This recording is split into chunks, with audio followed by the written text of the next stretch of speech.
Class 6 NCERT science कचरा संग्रह एवं निपटान अध्याय 16 संग्रहण एवं निपटान। हम अपने घरों, विद्यालयों, दुकानों एवं कार्यालयों से प्रतिदिन अत्यधिक मात्रा में कूड़ा कचरा बाहर फेंकते हैं। अनाज, दालें, बिस्कुट, दूध अथवा तेल जिन्हें हम दुकानों से खरीदते हैं, प्रायः प्लास्टिक की थैलियों अथवा टीनों में पैक होते हैं। पैकिंग की ये सभी वस्तुएं कचरे में फेंक दी जाती है। कभी कभी हम कुछ ऐसी वस्तुएं भी खरीद लेते हैं जिनका वास्तव में बहुत ही कम उपयोग होता है और प्रायः हम उन्हें कचरे में फेंक देते हैं। अपने दैनिक क्रियाकलापों में हम अत्यधिक कचरा उत्पादन करते रहते हैं। हम प्रायः सार्वजनिक स्थलों पर बसों अथवा रेलगाड़ियों में मूंगफली खाने के बाद इसके छिलके फेंक देते हैं। बस से उतरने के बाद हम टिकट को वहीं पर फेंक देते हैं। कोई बच्चा केवल खेल के लिए ही पेंसिल छीलता जाता है। यदि हम अपनी नोटबुक में कुछ गलत लिख लेते हैं अथवा उस पर स्याही फैल जाती है तब पेज फाड़कर फेंक देते हैं। इसके साथ साथ हम कई घरेलू अपशिष्ट जैसे टूटे खिलौने, पुराने कपड़े, जूते और चप्पल भी बाहर फेंक देते हैं। यदि हमारे घरों एवं आसपास से यह कूड़ा न हटाया जाए तो क्या होगा? आपके विचार से यह हमें कैसे हानि पहुंचा सकता है? जब सफाई कर्मचारी कूड़ादानों से इस कूड़े को ले जाते हैं तो यह कूड़ा कहाँ चला जाता है एवं फिर इसका क्या होता है? क्या यह संभव है कि यह सारा का सारा कचरा कुछ ऐसे पदार्थों में बदल जाए जिससे हमें कोई हानि न हो? क्या हम इस दिशा में किसी प्रकार से कुछ अपना योगदान दे सकते हैं? इस अध्याय में हम इन प्रश्नों के उत्तर खोजने के प्रयास करेंगे। पहली ओर बूझो के विद्यालयों में बच्चों ने कचरे का निपटान नामक एक परियोजना प्रारंभ की। इस परियोजना से उन्होंने जो सीखा उसमें से कुछ बातों की चर्चा हम इस अध्याय में सीखेंगे। एक कदम स्वच्छता की ओर। भारत के प्रधानमंत्री ने 2 अक्टूबर 2014 को स्वच्छ भारत अभियान का शुभारंभ किया। इस अभियान का लक्ष्य 2 अक्टूबर 2014 तक खुले में शौच से मुक्त भारत का निर्माण करना है। कचरे का निपटान। सफाई कर्मचारी कूड़ा एकत्र करके ट्रकों द्वारा निचले खुले क्षेत्रों में जहां गहरे गड्ढे गर्त होते हैं ले जाते हैं। इन खुले क्षेत्रों को भराव क्षेत्र कहते हैं। वहां कचरे के उस भाग को जिसका पुनः उपयोग किया जा सकता है उसी रूप में उपयोग न किए जा सकने वाले कचरे से पृथक किया जाता है। इस प्रकार भराव क्षेत्र यहाँ पे है। इस प्रकार कचरे में उपयोगी और अनुपयोगी दोनों अवयव होते हैं। अनुपयोगी अवयव को पृथक कर लेते हैं और फिर इसे भराव क्षेत्र में फैलाकर मिट्टी की परत से ढक देते हैं। जब ये भराव क्षेत्र पूरी तरह से भर जाता है तब प्रायः इस पर पार्क अथवा खेल का मैदान बना देते हैं। लगभग अगले 20 वर्षों तक इस पर कोई भवन निर्माण नहीं किया जाता। कचरे के उपयोगी अवयव से निपटान के लिए भराव क्षेत्र के पास कंपोस्ट बनाने वाले क्षेत्र विकसित किए जाते हैं। कंपोस्ट क्या है? आइए इसे निम्नलिखित क्रियाकलापों द्वारा सीखें। पहली यह जानने के लिए उत्सुक है कि कचरा उपयोगी कैसे हो सकता है, फिर इसे फेंका ही क्यों गया? क्या इस कूड़े कचरे में कुछ ऐसा भी है जो वास्तव में कचरा है या है ही नहीं? अपने घर के कचरे को कूड़ेदान में फेंकने से पूर्व किसी स्थान पर एकत्र कीजिए। फिर इसे 2 समूहों में इस प्रकार पृथक कीजिए कि उनमें इस प्रकार की वस्तुएं हों। समूह 1, रसोई घर का कचरा जैसे फल एवं सब्जी के छिलके, अंडे का खोल, बचा हुआ अपशिष्ट भोजन, चाय की पत्तियां, समाचार पत्र, सूखी पत्तियां एवं कागज की थैलियां भी इस समूह में सम्मिलित कीजिए।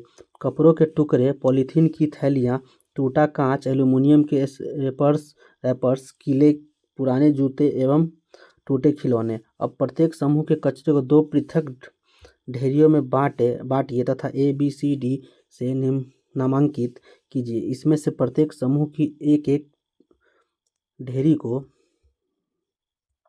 प्लास्टिक की 2 पृथक थैलियों में भरकर इसके मुंह कसकर बांध दीजिए। मैदान में 4 गड्ढे खोदकर प्लास्टिक की थैलियों और दूसरी ढेरियों को पृथक गड्ढे में डालकर इन्हें मिट्टी से ढक दीजिए। चित्र 6.2 यहाँ पे दिखाया हुआ है। कचरे की ढेरियों को गड्ढे में भरना यहाँ दिखाया गया हुआ है। आप कचरे के इन ढेरों को दबाने के लिए 4 गमले भी ले सकते हैं। 4 दिन के पश्चात कचरे के ऊपर से मिट्टी हटाकर कचरे में हुए परिवर्तन को देखिए। कचरे का काला हो जाना तथा उससे कोई दुर्गंध न आना यह दर्शाता है कि कचरे का पूर्ण विगलन हो गया है। इसे पुनः मिट्टी से ढक दीजिए। इस प्रकार 2-2 दिनों के अंतर पर इसका अवलोकन करके अपने प्रेक्षणों को सुझाए अनुसार नोट कीजिए। क्या कचरा पूर्णतः विगलित है एवं उसे दुर्गंध नहीं आती? आंशिक रूप से विगलित है, लगभग पूर्णतः विगलित है, परंतु अभी भी दुर्गंध आ रही है। कोई परिवर्तन नहीं हुआ है। किस ढेर से कचरे का विगलन हुआ और किससे नहीं? अपने प्रेक्षणों के आधार पर सारणी 60.1 के कॉलमों में अपने विकल्पों को भरिए। यदि आपने कुछ और प्रेक्षण भी किए हो तो उन्हें भी अपनी नोटबुक में लिखना न भूलें। जो कचरा विगलित नहीं हो पाया है उसे जलाइए अथवा फेंकिए नहीं।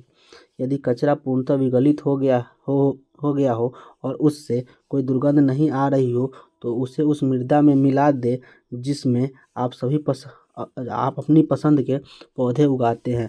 यह आपके पौधों को आवश्यक पोषण प्रदान करेगा। आपने इस क्रियाकलाप में यह प्रश्न किया होगा कि कचरे की कुछ चीज़ें विगलित होती है जिनसे खाद बनती है जिसका प्रयोग पौधों के लिए किया जाता है। कुछ पदार्थों के विगलित और खाद में परिवर्तित होने की प्रक्रिया को कंपोस्टिंग कहते हैं। कुछ शहरों तथा नगरों में नगरपालिकाएं 2 प्रकार के कचरे को एकत्र करने के लिए 2 पृथक कूड़ेदान प्रदान करती है। प्रायः एक का रंग नीला तथा दूसरे का रंग हरा होता है। नीले कूड़ेदान में पुनः उपयोग किए जा सकने वाले पदार्थ डाले जाते हैं जैसे प्लास्टिक, धातुएं तथा कांच। क्या आपने यह ध्यान दिया है कि यह वही पदार्थ है जो कूड़े के ढेर से विगलित नहीं हुए थे? हरे कूड़ेदान रसोई तथा अन्य पादप अथवा जंतु अपशिष्टों को एकत्र करने के लिए होते हैं। आपने यह नोट किया होगा कि इस प्रकार के अपशिष्ट मिट्टी में दबाने पर पूर्णतः विगलित हो जाते हैं। अब तो आप समझ ही गए होंगे कि क्रियाकलाप 1 में किए अनुसार कचरे को फेंकने से पहले उसे 2 समूहों में पृथक करना क्यों आवश्यक है। क्या आपने सड़कों के किनारे सूखी पत्तियों के कचरे के ढेर देखे हैं? बहुधा इसे जला देते हैं। प्रायः किसान भी कटाई के पश्चात खेतों में सूखी पत्तियां, फसली पादपों में अपशिष्ट तथा भूसे जैसे अपशिष्टों को जलाते रह रहे हैं। इसे जलाने पर स्वास्थ्य के लिए हानिकारक गैसें तथा धुआं उत्पन्न होता है। हमें इस पद्धति को समाप्त करने का प्रयास करना चाहिए। इन अपशिष्टों को उपयोगी कंपोस्ट में परिवर्तित किया जा सकता है। पत्तियां जलाने पर हानिकारक गैसें उत्पन्न होती है। यहाँ पे देख रहे हैं जलाया जा रहा है। कचरे का निपटान परियोजना की अवधि में पहेली एवं बूझों द्वारा नोट किए गए कुछ प्रेक्षण एवं विचार इस प्रकार है। बूझों ने अपनी पुस्तक में लिखा, पत्तियों को न जलाएं, आप इनके धुएं को सहन नहीं कर पाएंगे। पहेली ने अपनी नोटबुक में लिखा, सरकार ने पत्तियों को जलाना चोरी क्यों नहीं माना। वास्तव में चोरी नहीं, उसका अभिप्राय और गैर कानूनी अथवा अपराध से था। वह चाहती थी कि सरकार पत्तियों और दूसरे पादप अपशिष्टों को जलाने से रोकने के लिए कानून बनाए। वर्मी कंपोस्टिंग क्या होता है? हम भारत को कंपोस्ट देकर उनके मित्र बन सकते हैं। हम पौधों को कंपोस्ट देकर उनके मित्र बन सकते हैं। कंपोस्ट बनाकर हम स्वयं अपने भी बहुत अच्छे मित्र बन जाएंगे। मित्रों के विषय में बात करते समय क्या आप यह जानते हैं कि केंचुए किसानों के मित्र कहे जाते हैं? आइए यह पता लगाएं कि केंचुए की एक प्रजाति लाल केंचुआ कंपोस्टिंग में कैसे उपयोगी होता है। लाल केंचुओं की सहायता से कंपोस्ट बनाने की इस विधि को वर्मी कंपोस्टिंग अथवा कृमि कंपोस्टिंग कहते हैं। वर्मी कंपोस्टिंग द्वारा हम अपने विद्यालय में भी खाद बनाने का प्रयास कर सकते हैं। क्रियाकलाप 2, मैदान में आइए एक गड्ढा लगभग 30 सेंटीमीटर गहरा खोदें अथवा कोई लकड़ी का बॉक्स किसी ऐसे स्थान पर रखें जो न तो बहुत गर्म हो और न ही बहुत ठंडा। ऐसे स्थान के बारे में आपका क्या विचार है जहां सीधी धूप नहीं पड़ती हो? आइए अब गड्ढे अथवा बक्से के लाल केंचुए के लिए आरामदायक घर बनाते हैं। गड्ढे अथवा बॉक्स की तली में एक जाल अथवा मुर्गा जाली बिछा दीजिए। आप विकल्प के रूप में तली में रेत की अथवा 1 से 2 सेंटीमीटर मोटी परत भी बिछा सकते हैं। अब रेत के ऊपर सब्जियों अथवा फलों के अपशिष्ट बिछा दीजिए। आप हरी पत्ती पौधों की सूखी डंडियों के टुकड़े भूसा अथवा समाचार पत्र की 1 इंच चौड़ी पट्टियाँ काटकर उन्हें रेत अथवा जाली के ऊपर बिछा सकते हैं। आप अपनी नोटबुक के बेकार गत्ते को काटकर भी पट्टियाँ बना सकते हैं, परंतु चमकीले प्लास्टिक वाले कागज एवं काटन का प्रयोग न करें। रेत अथवा तार की जाली पर सूखी गोबर ही बिछाया जा सकता है। कुछ जल छिड़क कर इस परत को नम बनाइए। ध्यान रहे कि जल इतना अधिक न हो कि वह बहने लगे। अपशिष्ट की परत को दबाइए नहीं, इसे पोला ही रहने दीजिए ताकि इस परत में पर्याप्त मात्रा में वायु एवं नमी बनी रहे। लाल केंचुए को यहाँ दर्शाया गया है, देख रहे हैं। अब आपका गड्ढा लाल केंचुए के स्वागत के लिए तैयार है। कुछ लाल केंचुए खरीद कर इन्हें अपने गड्ढे में रखिए। अब इन्हें जूट की बोरी, पुरानी चादर अथवा घास से हल्के से ढक दीजिए। आपके लाल केंचुए को भोजन चाहिए। आप इन्हें फल तथा सब्जियों के अपशिष्ट, कॉफ़ी तथा चाय छानने के बाद बची हुई पत्तियां तथा खेत एवं बगीचे में खरपतवार दे सकते हैं। इस गड्ढे में इस भोजन को लगभग 2 से 3 सेंटीमीटर गहराई में दबाकर रखना अच्छा हो सकता है। नमक, अचार, तेल, सिरका, मांस एवं दूध से निर्मित अपशिष्ट पदार्थ भोजन के रूप में लाल केंचुओं को न दें। इन वस्तुओं को गड्ढे में डालने से उसमें रोग कारक जीव उत्पन्न होने लगते हैं। कुछ दिनों के अंतराल में गड्ढे के पदार्थों को धीरे धीरे मिलाते रहें तथा इसकी ऊपरी सतह को हिलाते रहें।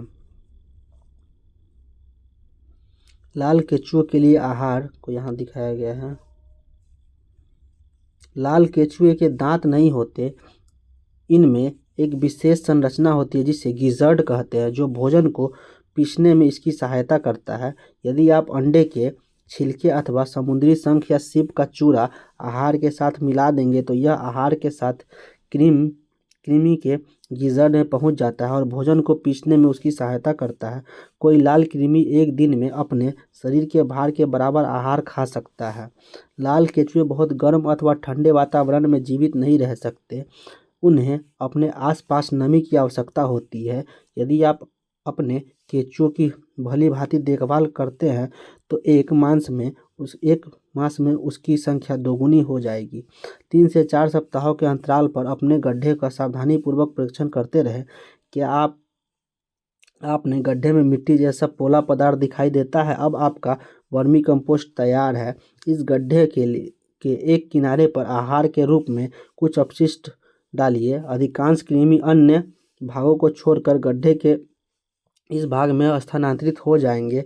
दूसरे भाग से खाद को निकालकर कुछ घंटों तक इसे धूप में सुखाइए। आपका वर्मी कंपोस्ट प्रयोग के लिए तैयार है।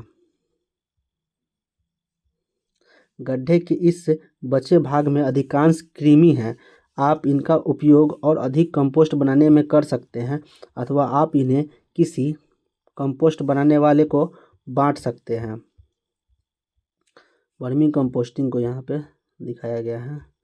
इस उत्तम वर्मी कंपोस्ट खाद को आप अपने गमलों, बगीचों एवं खेतों में डाल सकते हैं। क्या यह अपशिष्ट से सर्वोत्तम प्राप्त करने जैसा नहीं है? आप में से जिनके पास बड़े बड़े खेत हैं वे बड़े गड्ढों में वर्मी कंपोस्ट बनाकर परीक्षण कर सकते हैं। इससे आपके बहुत से धन की बचत भी होगी जो आप महंगे रासायनिक उर्वरक एवं खाद खरीदने के लिए खर्च करते हैं। सोचिए और फिर फेंकिए। आपके विचार से हर दिन प्रत्येक घर में कितना कचरा फेंका जाता है, इसका अनुमान आप किसी बाल्टी को मात्रक के रूप में लेकर कर सकते हैं। अपने घर का कचरा एकत्र करने के लिए 5 से 10 लीटर की कोई बाल्टी लीजिए और उसमें कुछ दिनों तक अपने घर का कचरा एकत्र कीजिए। कितने दिनों में यह बाल्टी पूरी भर जाती है? आप अपने घर के सदस्यों की संख्या निकटवर्ती कूड़ा घर इसको यहाँ पे दर्शाया गया है।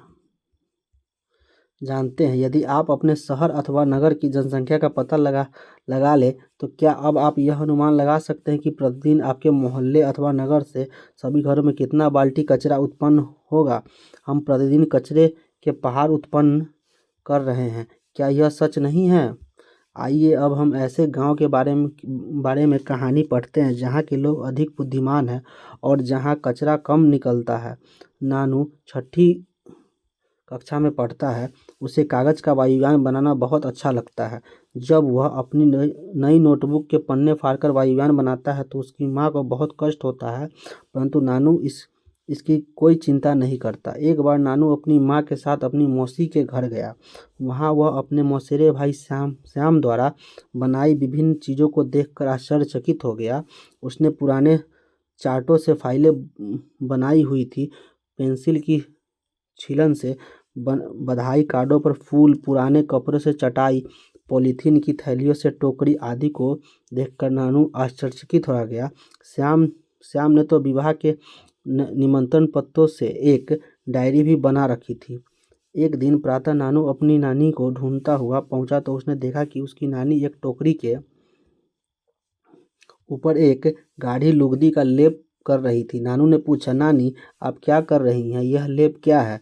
यह कागज की लुगदी है। इस लेप को मैंने चिकनी मिट्टी एवं कागज से तैयार किया है तथा इसमें मैंने कुछ धान की भूसी भी मिलाई है। नानी ने उत्तर दिया, परंतु इससे आप टोकरी पर क्यों लगा रही हैं। नानू ने पूछा।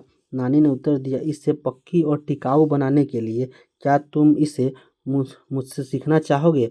नानू को इसमें कोई रुचि नहीं थी और वह खेलने के लिए बाहर भाग गया।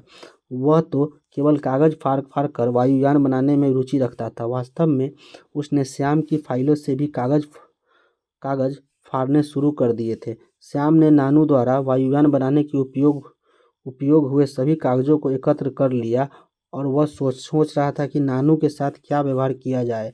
वह किसी की भी कोई बात सुनता तक नहीं था। कुछ दिनों बाद नानू का जन्मदिन आने वाला था। श्याम ने नानू के मित्रों को निमंत्रण देने की योजना बनाई। नानू ने अपने मिट्टी की गुल्लक से कुछ पैसे निकाले और बाजार गया। उसने अपने मित्रों के लिए कागज के कुछ हैट खरीदे। उसने दुकानदार से इसे एक पॉलीथीन की थैली में रखने को कहा, परंतु दुकानदार ने इसे पॉलीथीन की थैली न देकर कागज की थैली दी। नानू ने बहुत सी चीज़ें जैसे टॉफ़ियाँ और बिस्कुट भी खरीदे। उसे इन सभी चीज़ों को लेकर चलना मुश्किल लगने लगा, परंतु कोई भी दुकानदार उसे पॉलीथीन की थैली देने को तैयार नहीं था।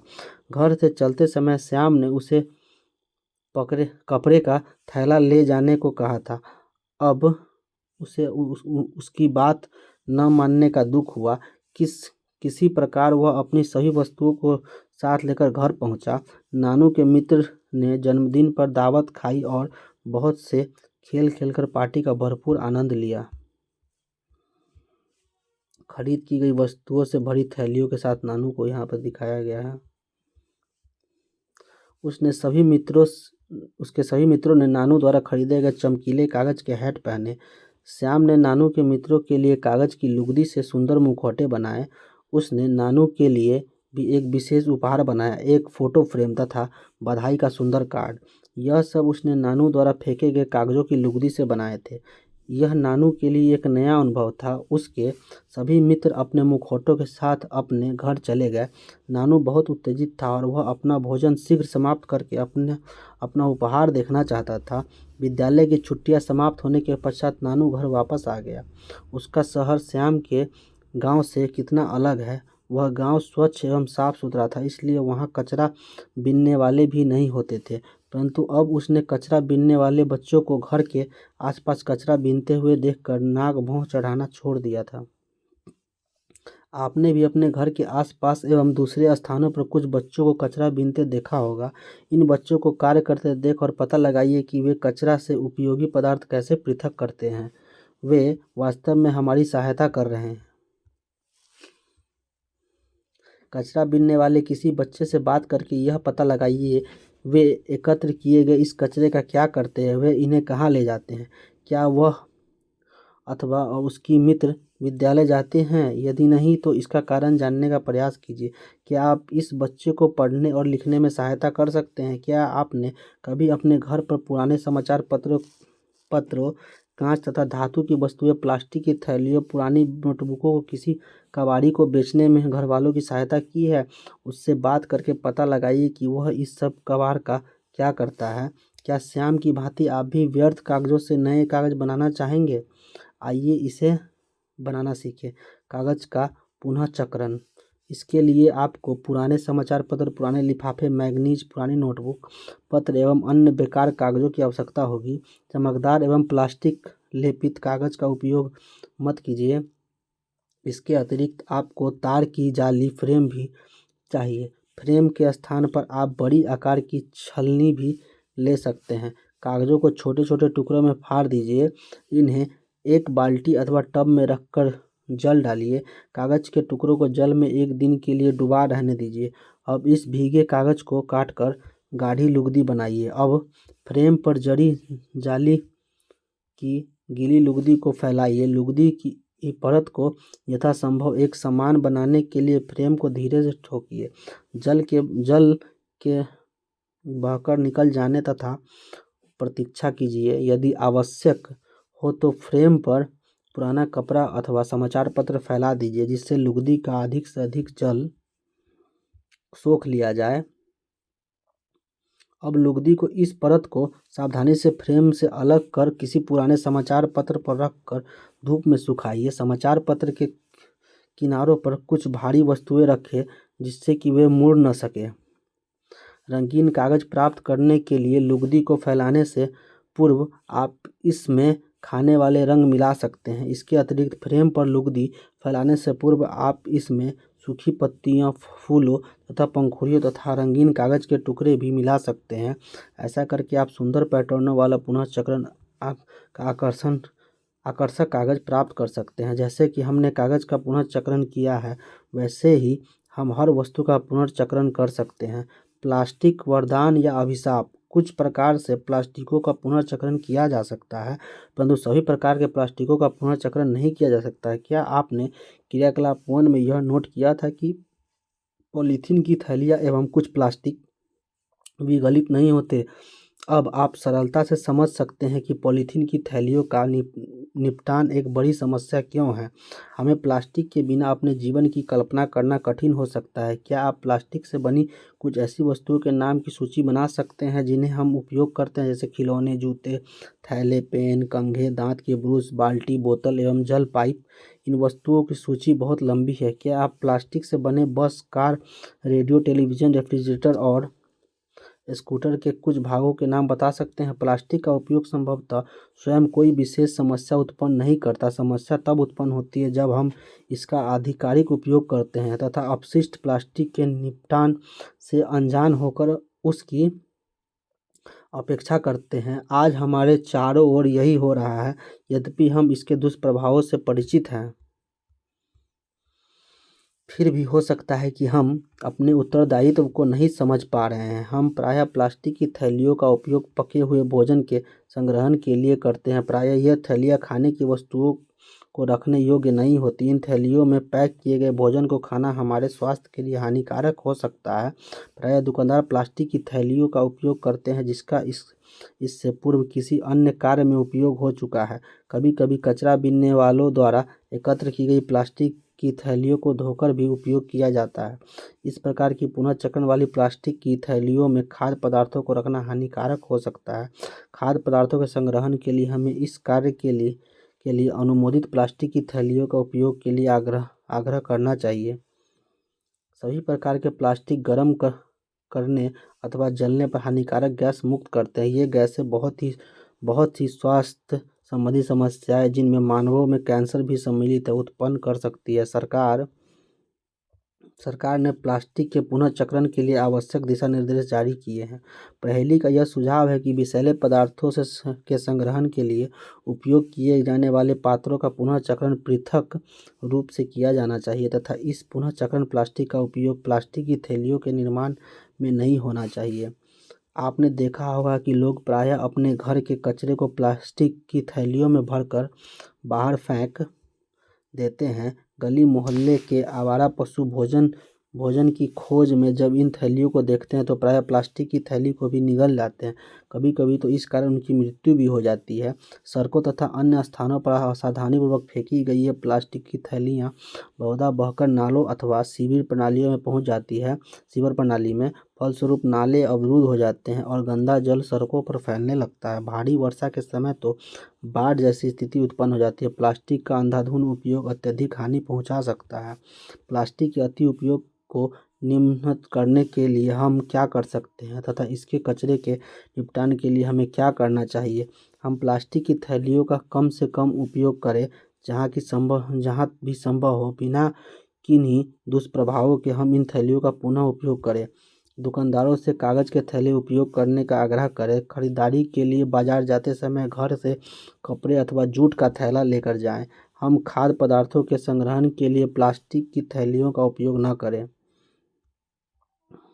हम उपयोग के पश्चात प्लास्टिक की थैलियों को इधर उधर न फेंकें। हम प्लास्टिक की थैलियों और अन्य प्लास्टिक की वस्तुओं को कभी भी न जलाएं। हम कचरे को प्लास्टिक की थैलियों में न भरें और बाहर न फेंकें। हम वर्मी कंपोस्टिंग का उपयोग कर रसोई के अपशिष्ट का विवेकतापूर्वक निपटारा करें। हम कागज़ पुनः चक्रित करें। हम कागज़ के दोनों ओर लिखें।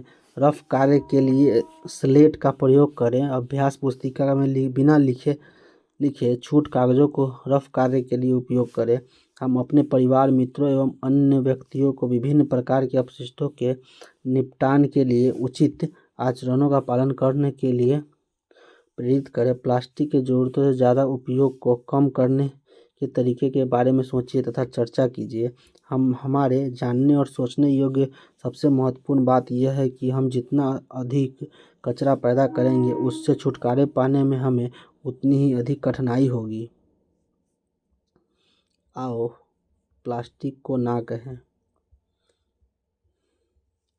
भराव क्षेत्र क्या होता है? भराव क्षेत्र वह स्थान है जहाँ शहर अथवा नगर के कचरे को एकत्र करके पाटा जाता है। कालांतर में इस क्षेत्र में पार्क बना देते हैं।